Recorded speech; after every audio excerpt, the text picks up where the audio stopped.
দিন নায়েব মশাই। বেশিক্ষণ সময় আমি নেব না। বেশিক্ষণ সময় আমি নেব না। দ্রুত কথা বলেই অসম্ভব। কর্তাবাবু না হওয়ার সময় পর্যন্ত পাচ্ছেন না। কর্তাবাবু না খাওয়ার সময় পর্যন্ত পারছেন না। সামনেই লাঠের কিস্তি। সামনেই লাঠের কিস্তি। তাহলে কি উপায় হবে বলুন? তাহলে কি উপায় হবে বলুন? আজ দুদিন আমরা আজ দুদিন আমরা উপবাসী। উপায় থাকলে কোনো উপায় থাকলে এই অসুস্থ শরীর নিয়ে বরদাকে বিরক্ত করতে আসতাম না। এভাবে ভিক্ষে করে আর কতদিন চালাবে? এভাবে ভিক্ষি করে আর কতদিন চালাবেন মশাই?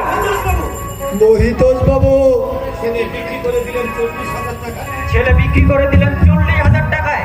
মেয়ের বিয়ের সময় মেয়ের বিয়ের সময় গৌরবী নগদ 5,000 টাকা দিয়েছে। গৌরানী নগদ 5,000 টাকা দিয়েছেন।